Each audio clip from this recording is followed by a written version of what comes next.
சமீப காலமா வந்து சீமானவர்கள் வந்து ரெண்டு திராவிட கட்சிகளை வந்து அட்டாக் பண்றதை விட அவங்க மீது வைக்கிற விமர்சனத்தை விட வந்து விஜய் மீது வந்து அதிகமா வைக்கிறாரு. அதனால வந்து விஜய் தான் வந்து சீமா வந்து டார்கெட் பண்றாரோ, அவருடைய விமர்சனம் அவருடைய குறி வந்து இப்போ வந்து ஒரு வட்டத்துக்குள்ள சுருங்கிடுச்சோ அப்படின்ற மாதிரி ஒரு விமர்சனம் போயிட்டு இருக்குது. அதே மீது வந்து எஃப்ஐஆர் வந்து பதிவு பண்ணியிருக்காங்க.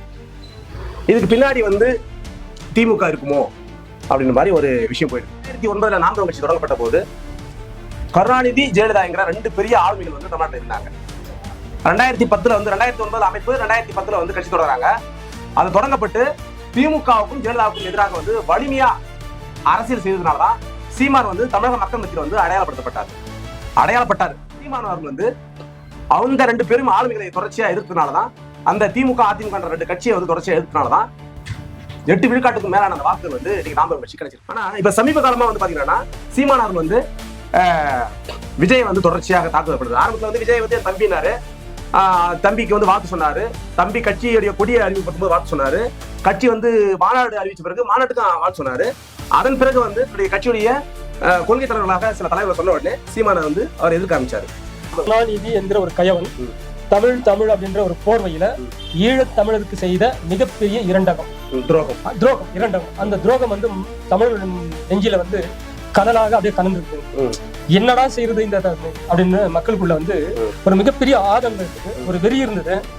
அதாவது கையை கட்டிய தூரத்துல ஒரு 18 கிலோமீட்டர் தூரத்துல இருக்கக்கூடிய நம்முடைய இன மக்களை காப்பாத்துறதுக்கு வக்கில்லாத போனமே அப்படின்ற ஒரு வெறுப்பும் ஒரு மிகப்பெரிய ஒரு இது இருந்தது தமிழர்கள் மத்தியில். அன்னைக்கு அவ்வளவு பெரிய நெருப்பு எரிஞ்சிட்டு இருந்தது. அவரும் அந்த திராவிட அமைப்பில் தான் இருந்தாரு. ஆனாலும் தமிழ் தேசியத்தை சார்ந்து அந்த திராவிடத்தை எதிர்த்து ஒரு அரசியலை முன்வைக்கும் பொழுது அந்த நேரத்துல மக்கள் அவர் வந்து அப்படியே தூக்கிட்டு வந்தோம். நமக்கு இன்னைக்கும் சீமானை வந்து ஏற்றுறோம். சில முரண்பாடுகள் இருக்கிறது. அது வந்து அண்ணன் தம்பிக்குள்ள இருக்கக்கூடிய முரண்பாடுகள், வெறுப்புகள் எல்லாம் இருக்குது. காரணம் இது சார்ந்துதான். ரெண்டு திராவிட கட்சி, ரெண்டு தேசிய கட்சியை வந்து சீமான் எதிர்த்தனாலதான் அந்த வாக்கு. 1000 பேர் 1000 விமர்சனங்களை வைக்கட்டும் சீமான் மீது. ஆனா அவங்க ரெண்டு பேரை ஸ்ட்ராங்கா அவர் எதிர்த்தனாலதான் இந்த வாக்கு. ஆமா, இன்னைக்கு இந்த ரெண்டு கட்சியை திராவிட கட்சிகளை விட்டுட்டு, ரெண்டு தேசிய கட்சிகளை விட்டுட்டு விஜயை வந்து டார்கெட் பண்ணி விமர்சனம் பண்ணாருன்னா அந்த விமர்சனத்துக்குள்ள இவர் வந்து சுருங்கி போயிடுறாரு நம்ம அர்த்தம். திமுகன்னு வச்சுங்க, திமுகவுக்கு பல அமைப்புகள் இருக்கு. தேர்தல் நேரம்னா அவங்களுக்காக பிரச்சாரம் பண்றதுக்கு, அவங்களை பற்றிய வந்து விஷயங்களை வந்து கடத்துறதுக்கு, மக்களை சந்திச்சு வந்து கூட்டங்கள் போடுறதுக்கு திமுக தமிழ்நாட்டில் வந்து கிட்டத்தட்ட எண்ணற்ற சின்ன சின்ன அமைப்புகள் இருக்கு. அந்த மாதிரி அமைப்புகள் வந்து தமிழ் தேசிய அமைப்புகள் நிறைய அமைப்பு இருக்குது. அந்த அமைப்புகள் எல்லாம் வந்து ஒருங்கிணைச்சு நீங்க சொன்ன மாதிரி தேர்தலை சந்திக்கணும்ன்றது சரிதான்.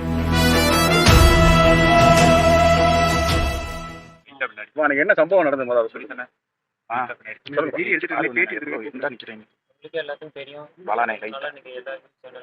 சமூக வலைதளங்கள் என்ன ப்ராப்ளம் போயிட்டு இருக்கு எல்லாரும் கூட பார்த்ததுதான். ரேம்ப்ல இருந்து பவுன்சரோட தூக்கி வீசப்பட்ட பையன் தான் பாதிப்பட்டதுனால நான் பெரம்பூர் எஸ்கேக்கு கம்ப்ளைண்ட் பண்ணிருக்கேன். நீங்க இல்ல நான் அப்படின்னு சொல்லி குழப்பம் நீடிக்குது. தளபதி மாநாட்டுக்கு போகும்போது காலைல 8 மணிக்கு நாங்கள் இருந்தேன். காலைல 8 மணிக்கு இருக்கும்போது சரி தளபதிக்காக வெயிட் பண்ணி அவ்வளோ நேரம் நான் இருந்தேன். ஒரு 3 மணிக்கெலாம் வந்துட்டார். நான் ரேம்பை மேலே ஏறி ஓடும் போது பவுன்சரை தூக்கி போடுறது. தூக்கி போட்டு நான் கட்டியமாக கம்மியாக பிடிச்சிக்குவேன். எனக்கு ஒன்றும் ஆகலை. தேவையில்லாத தளபதி மேலே புகார் கொடுக்குறாங்க. இது யாரும் நம்பிடாதீங்க. அனைவருக்கும் வணக்கம். நீண்ட நாட்களுக்கு அப்புறம் மறுபடியும் வந்து ஐயாவோட நம்ம இணைஞ்சிருக்கோம். ஐயா வணக்கம். ஐயா வணக்கம். நல்லா இருக்கீங்களா? நலம். இன்னைக்கு நம்ம பேச போற சப்ஜெக்ட் என்னடான்னா, சமீப காலமா வந்து சீமான் அவர்கள் வந்து ரெண்டு திராவிட கட்சிகளை வந்து அட்டாக் பண்றதை விட அவங்க மீது வைக்கிற விமர்சனத்தை விட வந்து விஜய் மீது வந்து அதிகமா வைக்கிறாரு. அதனால வந்து விஜய் தான் வந்து சீமா வந்து டார்கெட் பண்றாரோ, அவருடைய விமர்சனம் அவருடைய குறி வந்து இப்போ வந்து ஒரு வட்டத்துக்குள்ள சுருங்கிடுச்சோ அப்படின்ற மாதிரி ஒரு விமர்சனம் போயிட்டு இருக்குது. அதை பத்தியும் விஜய் மீது வந்து எஃப்ஐஆர் வந்து பதிவு பண்ணியிருக்காங்க. இதுக்கு பின்னாடி வந்து திமுக இருக்குமோ அப்படின்ற மாதிரி ஒரு விஷயம் போயிட்டு இருக்குது. அந்த ரெண்டு விஷயத்தை குறித்து தான் இன்னைக்கு நம்ம இந்த வீடியோவில் நம்ம பேச இருக்கிறோம். 2009 நாம் தமிழர் கட்சி தொடங்கப்பட்ட போது கருணாநிதி ஜெயலலிதாங்கிற ரெண்டு பெரிய ஆளுமைகள் வந்து தமிழ்நாட்டில் இருந்தாங்க. 2010 வந்து 2009 அமைப்பு 2010 வந்து கட்சி தொடங்குறாங்க. அது தொடங்கப்பட்டு திமுகவுக்கும் ஜெயலலிதாவுக்கும் எதிராக வந்து வலிமையா அரசியல் செய்ததுனாலதான் சீமான் வந்து தமிழக மக்கள் மத்தியில் வந்து அடையாளப்பட்டாரு. அந்த சீமான் அவர்கள் வந்து அவங்க ரெண்டு பெரும் ஆளுமைகளை தொடர்ச்சியா எதிர்த்தனாலதான் அந்த திமுக அதிமுக ரெண்டு கட்சியை வந்து தொடர்ச்சியா எதிர்த்தனாலதான் 8 விழுக்காட்டுக்கு மேலான அந்த வாக்குகள் வந்து இன்னைக்கு நாம் தமிழர் கட்சி கிடைச்சிருக்குது. ஆனா இப்ப சமீப காலமா வந்து பாத்தீங்கன்னா சீமான் அவர்கள் வந்து விஜய் வந்து தொடர்ச்சியாக தாக்குதல் பண்ணுறது. ஆரம்பத்தில் வந்து விஜய் வந்து என் தம்பினாரு, தம்பிக்கு வந்து வாழ்த்து சொன்னாரு, தம்பி கட்சியுடைய கொடியை அறிமுகப்படுத்தும் போது வாழ்த்து சொன்னாரு, கட்சி வந்து மாநாடு அறிவிச்ச பிறகு மாநாட்டுக்கும் வாழ்த்து சொன்னாரு. அதன் பிறகு வந்து தன்னுடைய கட்சியுடைய கொள்கை தலைவர்களாக சில தலைவர்களை சொன்ன உடனே சீமானை வந்து அவர் எதிர்க்க ஆரம்பிச்சாரு. இப்போ நம்மளுடைய இது என்னன்னா, சீமான் அவர்கள் வந்து திமுக அதிமுகவை விட இப்ப விஜய் வந்து அதிகமா எதிர்க்கிறாரா, அது உண்மைதானா? ஏன்னா தொடர்ச்சியா சோசியல் மீடியால விமர்சனம் வைக்கிறாங்க, அது உண்மைதானா அப்படின்னு நம்ம பார்க்கணும். சீமான் வந்து அரசியலுக்கு வந்த காலகட்டம்ன்றது வந்து ஜெயலலிதா கருணாநிதியை மட்டுமே எதிர்த்து வரல. முதல்ல நம்ம இந்த அரசியல் பார்வையில பார்க்கணும். அந்த காலகட்டத்தின் சூழல் எப்படி இருந்ததுன்னு பார்க்கணும். அது கருணாநிதி என்கிற ஒரு கயவன் தமிழ் தமிழ் அப்படின்ற ஒரு போர்வையில ஈழத் தமிழருக்கு செய்த மிகப்பெரிய இரண்டகம், துரோகம் இரண்டகம். அந்த துரோகம் வந்து தமிழ் நெஞ்சில வந்து கனலாக அப்படியே கனன்று என்னடா செய்யறது இந்த அப்படின்னு மக்களுக்குள்ள வந்து ஒரு மிகப்பெரிய ஆதங்கம் இருந்தது, ஒரு வெறி இருந்தது. அதாவது கை கெட்டிய தூரத்துல ஒரு 18 கிலோமீட்டர் தூரத்துல இருக்கக்கூடிய ஒரு நம்முடைய இன மக்களை காப்பாத்துறதுக்கு வக்கில்லாத போனோமே அப்படின்ற ஒரு வெறுப்பும் ஒரு மிகப்பெரிய ஒரு இது இருந்தது தமிழர்கள் மத்தியத்தில். அன்னைக்கு அவ்வளவு பெரிய நெருப்பு எரிஞ்சிட்டு இருந்தது. அதே மாதிரி வந்து அந்த கட்டத்துல வந்து அதாவது ஏதாவது கிடைக்காதா, அதாவது கையில எதுவுமே இல்லாத புல்லாவது எடுத்து போராடணும்னு சொல்லுவான், ஒரு புல்லாவது எடுத்து போராடணும்னு சொல்லுவான். அந்த மாதிரி ஒரு கட்டத்துலதான் சீமான் எங்க ஒரு இடத்துல பேசிட்டு அங்கங்க இருந்தது. அவரும் அந்த திராவிட அமைப்புல தான் இருந்தாரு. ஆனாலும் தமிழ் தேசியத்தை சார்ந்து அந்த திராவிடத்தை எதிர்த்து ஒரு அரசியலை முன்வைக்கும் பொழுது அந்த நேரத்துல மக்கள் அவர் வந்து அப்படியே தூக்கிட்டு வந்தோம். நான் என் முதற்கொண்டு என் போல பலருங்க ஆரம்ப கட்டத்துல இருந்து ஈழ போராட்டத்துல இருந்து அத்தனை உறவுகளும் ஒன்னா சேர்ந்து சீமான தூக்கிட்டு வந்தோம். ஆமா, அதுக்கு மெயின் காரணம் வந்து திராவிட எதிர்ப்பு தான். திராவிட எதிர்ப்பு, அதே போல தேசிய கட்சிகளான பிஜேபி, காங்கிரஸ் திராவிட எதிர்ப்பா இருந்தால் கூட அந்த திராவிடத்திலிருந்து வந்தவர் தான் சீமானும், அந்த திராவிடத்துல வந்தவர் தான் தமிழடியார். ஏன்னா அந்த எதிர்ப்பு அலை நம்மளால வந்து தூக்கி வெளியே எரிஞ்சுது. நம்மள அந்த கொள்கையிலிருந்து முறித்து வந்து நம்ம குணாவுடைய கருத்துக்களை ஏற்றுக்கொண்டு நம்ம முதல்ல வந்துட்டு இருந்தா கூட, ஆனாலும் அதுல கொஞ்சம் ஒட்டு பாசம் இருந்தது. கலைஞர் தமிழ் அப்படின்ற மாதிரி எல்லாம் இருந்தது. அதுல வந்து மாற்று கருத்து இல்ல, குணாவுடைய கருத்து ஏத்துக்கினா கூட. ஆனா அந்த கட்டம் தான் சீமானியம் கொண்டு வந்தது, அத்தனை பேரும் வெளியே எடுத்துட்டு வந்தது. ரெண்டு திராவிட கட்சி, ரெண்டு தேசிய கட்சியை வந்து சீமான் எதிர்த்ததுனாலதான் அந்த வாக்கு. 1000 பேர் 1000 விமர்சனங்களை வைக்கட்டும் சீமான் மீது, ஆனா அவங்க 2 பேரை ஸ்ட்ராங்கா அவர் எதிர்த்தனாலதான் இன்னைக்கு இந்த வாக்கு. இன்னைக்கு இந்த 2 கட்சியை திராவிட கட்சிகளை விட்டுட்டு 2 தேசிய கட்சிகளை விட்டுட்டு விஜயை வந்து டார்கெட் பண்ணி விமர்சனம் பண்ணாருன்னா அந்த விமர்சனத்துக்குள்ள இவர் வந்து சுருங்கி போயிடுறாரு நம்ம அர்த்தம். யாரு? ஆமா, விஜய் மட்டுமே இவர் வந்து விமர்சனம் வந்து அது சரி வராது. நம்ம விஜயை ஏற்கல ஐயா, நம்ம விஜயை ஏற்கல. அதே சமயத்துல விஜயை வந்து தொடர்ச்சியாக அண்ணன் சீமான் அவர்கள் விமர்சனம் பண்றது நம்ம ஏற்கல. ஆமா, அதுக்கு தரம் தாழ்ந்து விமர்சனம் பண்றது தேவையில்லை. ஏன்கிட்ட இது வந்து ஒரு குடிநாயக அரசு, எவன் வேணாலும் வரலாம். அதனால வந்து இவன் தான் வரணும்ன்றதுக்கு இல்ல. உங்களுடைய நோக்கம் என்ன இருக்குது? தமிழ் தேசிய பார்வையில தமிழர்களை ஒருங்கிணைச்சுக்கின்னு தமிழ் தேசியத்தை போனோம். இருக்காங்க பல அமைப்புகள் தமிழ் தேசியத்திற்கு தன்னையே பலிகடை ஆக்கிய பல பேர் இன்னும் அதுக்காக பாழா போனவன் இருக்கான். அவங்கெல்லாம் கூப்பிட்டு ஒரு அமைப்பு ஒரு இது பண்ணி கூட்டணி இல்ல, நீ தமிழ் தேசியத்துல கூட்டு, நீ காங்கிரஸோட போவாத, பிஜேபியோட போவாத, திராவிட ஏடிஎம்கோட போவாத, டிஎம்கோட போவாதப்பா, உன் கூட வந்து தமிழ் தேசியத்துக்காகவே தன்னை வந்து படையலிட்டுட்டான் இல்லையா, அவனை சேர்த்துக்க கூட சேர்த்துக்கன்னு கூட்டணி வச்சு ஒரு கூட்டமைப்பு உருவாக்கி சொல்றீங்க. இல்ல இது நல்ல கருத்து. எப்படின்னா திராவிட கட்சி திமுகன்னு வச்சுக்கோங்க, திமுகவுக்கு பல அமைப்புகள் இருக்குது. தேர்தல் நேரம்னா அவங்களுக்காக பிரச்சாரம் பண்றதுக்கு, அவங்களை பற்றிய வந்து விஷயங்களை வந்து கடத்துறதுக்கு, மக்களை சந்திச்சு வந்து கூட்டங்கள் போடுறதுக்கு திமுகவுக்குன்னு தமிழ்நாட்டுல வந்து கிட்டத்தட்ட எண்ணற்ற சின்ன சின்ன அமைப்புகள் இருக்குது.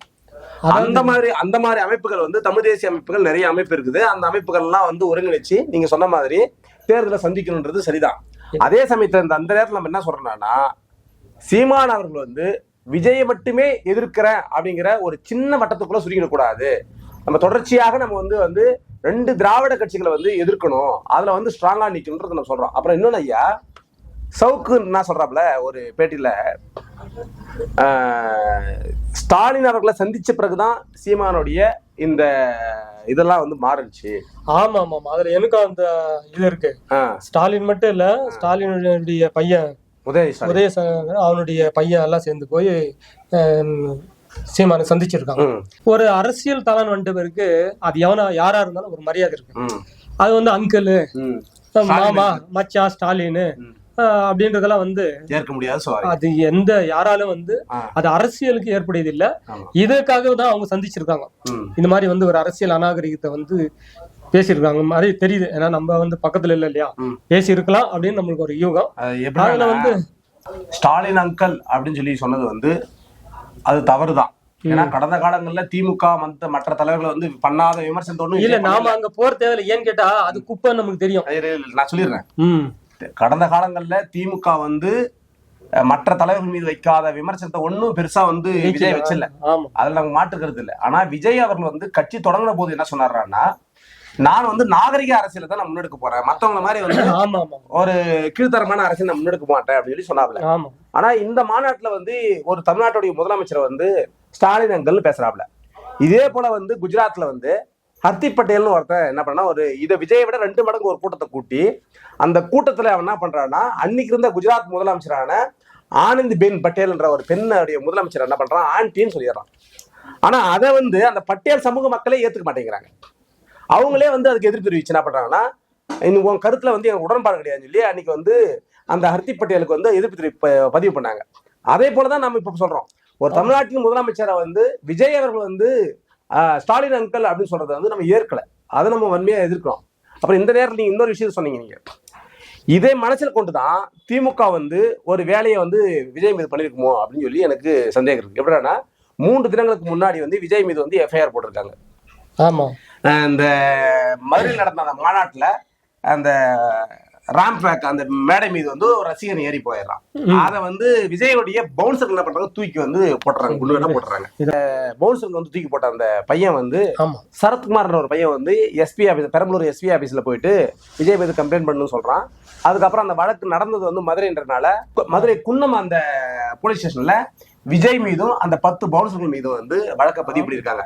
ஆனா அந்த கேஸை கொடுத்தால சரத்குமார், அவனை வந்து தூக்கி போடல, அது வந்து ஒரு ஃபேக்கான நியூஸ் சொல்லி பிறகு வந்து அஜய்ன்ற ஒரு பையன் வந்து விழுப்புரத்துக்கார பையன் வந்து தூக்கி போட்டது என்னதான் சரத்குமார் இல்லை அப்படின்னு சொல்லி அவன் சொல்லிட்டான். இப்ப மறுபடியும் வந்து அந்த சரத்குமார்ன்ற பையன் வந்து என்னுடைய தாயோடைய அழுத்தத்தின் பேர்ல தான் நான் இந்த ஃபேக்கான நியூஸை சொன்னேன், இந்த பொய்யான தகவல் நான் சொன்னேன்னு சொல்லி அவன் ஒத்துட்டு இருக்கான்.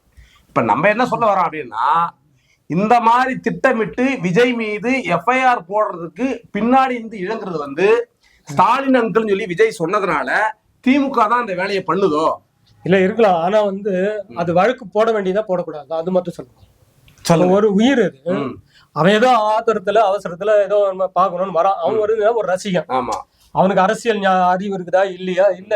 இன்னைக்கு நிறைய பேர் வந்து இப்படிதான் இருக்காங்க நம்ம இளைஞர்கள். ஏதோ ஒரு ஆர்வத்துல ஓடி வரான்ப்பா, ஒரு முறை தொட்டுலாம், ஒரு முறை முத்தம் கொடுத்துடலாம், செல்ஃபி எடுக்கலாம் போறான்.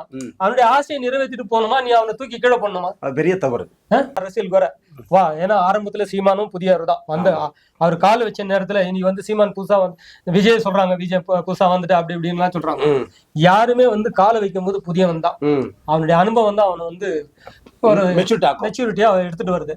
வந்து இருக்கிற ஏதோ ஆர்வப்படாம வந்து இருக்கிறான். ஆனா வர்றதுக்கு முன்னாலே வந்து இந்த என்ன சொல்றது, தொண்டர்களை வந்து தாக்குறது, பொறுமை அந்த பொறுமைன்றது அரசியலுக்கு மிக மிக பொறுமை தான் ரொம்ப அவசியமானது. அதே போலயா இந்த எஃப்ஐஆர் போடுறதுக்கு பின்னாடி வந்து திமுக வந்து காரணமா இருக்கும் அப்படின்னு சொல்லி ஒரு தகவல் வந்து ஒழிச்சுருக்கு.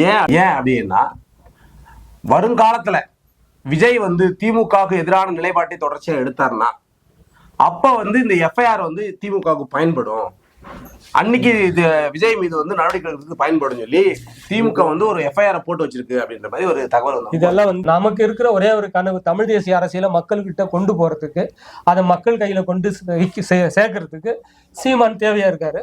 அவர் அரசியல் நமக்கு தேவையா இருக்கு. நம்ம அண்ணன் தம்பிக்குள்ள 1000 முரண்பாடு இருக்கு, நம்ம அடிச்சுக்குவோம். சீமானை நம்மளால விட்டு கொடுக்க முடியாது. ஏன்னா இவங்கெல்லாம் வந்து என்னன்னா சீமானுக்கு எதிரான அரசியல் தான் செய்யறானுங்க. ஆமா, எப்படின்னா சீமானுடைய உழைப்பு வந்து ரொம்ப கடினமானது. எப்படின்னா 5 வருஷம் தான் நினைச்சிருந்தாரு யாரு கமலஹாசன் அவர்கள். ஆமா திடீர்னு ஒரு கட்சியை தொடங்கினாரு. ஆமா, 4 விழுக்காடு ஓட்டு மேல் சபை வாங்கினாரு. எம்பி ஆமா இன்னைக்கு. இன்னைக்கு என்ன பண்ணாரு, திமுகவோட போயிட்டு மர்ஜ் ஆகி இன்னைக்கு வந்து ஒரு மேல் சபை எம்பி ஆகி இன்னைக்கு வந்து அவர் பதவியில இருக்காரு. ஆமா அதே போலதான் விஜயும். ஆமா. விஜயும் அவர்களும் ஒரு 5 வருஷம் தாக்கு பிடிப்பாரு. ஆமா தன்னுடைய அவர் வெறும் வெற்றியே பார்த்தவர் யாரு, விஜய் அவர்கள் வந்து தொடர்ச்சியாக வெற்றியை மட்டுமே பார்த்தவர், தோல்வியை சந்திக்காதவர். ஆமா அந்த புகழ் வெளிச்சத்திலிருந்து வந்த அவரு தேர்தலை சந்திக்கும் போது தோல்வி ஏற்பட்டா அது தாக்கு பிடிக்கணும். அரசியல் வந்து தாக்கு பிடிப்புன்றது வந்து ரொம்ப முக்கியமான ஒண்ணு. விஜய் அவர்கள் தாக்கு பிடிப்பாரா? அப்போ விஜய் அவர்கள் வந்து சீமான் போன்ற அரசியல்வாதிகளை காலி பண்றதுக்காக வந்திருக்கிற ஒரு அரசியல்வாதி தான் அப்படின்னு நம்மளால சொல்ல முடியும். ஐயா சொன்ன மாதிரி.